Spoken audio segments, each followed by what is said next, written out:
Imagine waking up in the dead of night to the sound of your front door creaking open. Slowly, deliberately. No one should be home. You're alone. But someone just stepped inside. The house is pitch dark except for the faint glow of the moonlight spilling through the window. You lie frozen, heart pounding, listening. Footsteps. Soft but unmistakable. They're moving through the hallway, closer to your bedroom. You reach for your phone, but it's dead. The power's out. Now you realize you're not just a victim, you're a trap. This is the story of Lily, a young woman who moved into an old Victorian house on the edge of town. It was her dream home. Spacious, full of character, with creaky wooden floors and towering bookshelves that whispered secrets. But the neighborhood was quiet, almost too quiet, and the previous owner had vanished without a trace. Lily had been enchanted by the house's charm from the moment she laid eyes on it.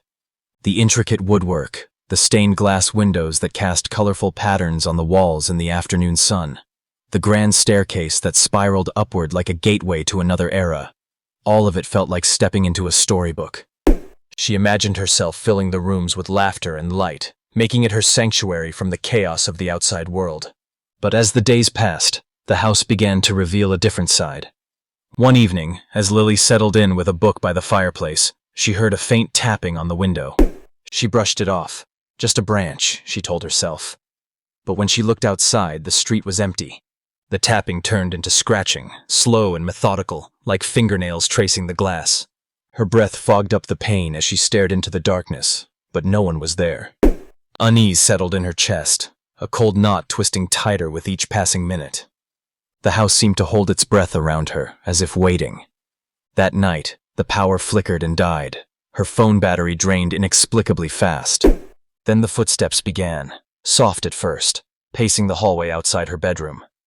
Lily's grip tightened around the baseball bat she kept under her bed.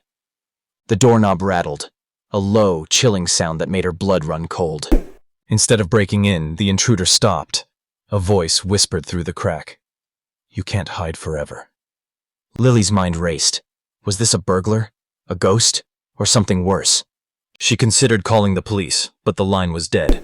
The only thing she could hear was the slow, deliberate breathing on the other side of the door. Suddenly the lights flickered back on, but the room looked different. The furniture was rearranged as if someone had been living there while she slept. Personal items were missing. Her keys, her wallet, even a photo of her family. The intruder wasn't just in her home. They were inside her life. Panic surged. She decided to run, but the hallway stretched endlessly before her, twisting impossibly. Doors led to rooms she'd never seen, walls warped like a nightmare maze. Every turn revealed shadows moving just out of sight. Then came the whispers, a chorus of voices calling her name, begging for help, laughing cruelly. The house seemed alive, feeding on her fear. In a final desperate move, Lily slammed a door shut behind her, trapping the darkness inside. She found a phone, still dead, but noticed a note scrawled on the wall in red ink. "Welcome home." The twist?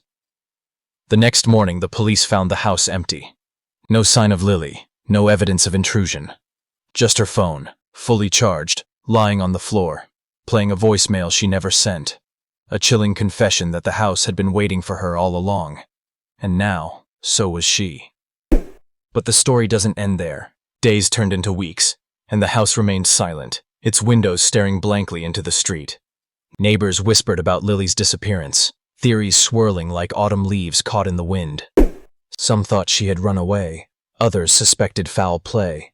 Yet no clues emerged, no traces of struggle or forced entry.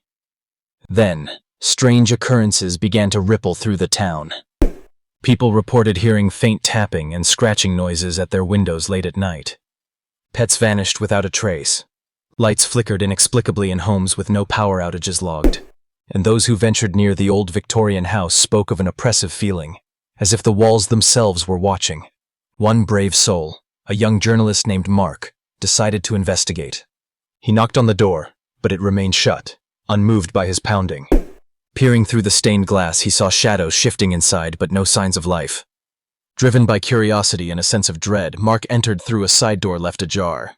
The air was thick with dust and something else, something metallic and cold.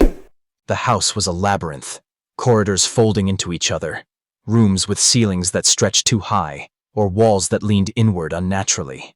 His footsteps echoed back at him, distorted and multiplied. In the parlor, he found a series of journals, their pages yellowed and brittle. They belonged to the previous owner, a man named Harold Grayson, who had documented his descent into madness. He wrote of voices whispering from the walls, shadows that moved independently, and a presence that consumed those who lingered too long. One entry chilled Mark to his core. The house is alive. It watches, waits, and when it chooses, it takes. It feeds on fear, on secrets, on the very souls of those who call it home. Escape is an illusion. Once inside, you belong to it. Mark tried to leave, but the house seemed to shift around him. Hallways stretched longer, doors led nowhere, and the whispers grew louder. Panic clawed at his throat as he realized the truth. This was not just a building, but a predator. Desperately, he retraced his steps, slamming doors behind him to keep the darkness at bay. Finally, he burst through the front door into the cool night air, gasping for breath. The house loomed silently behind him, its windows like watchful eyes. Mark left town the next day, unable to shake the feeling that the house was still calling him back. Back in the neighborhood, the old Victorian stands untouched, waiting patiently for its next occupant. The townspeople avoid it, crossing the street when they pass, their voices hushed. What if the real invasion was never physical? What if the house itself was the intruder, consuming everyone who dared to live inside? So next time you hear a creak in your home, remember, sometimes the scariest invader is the one you invite in yourself. And if a house begins to whisper your name in the dead of night, maybe it's already too late.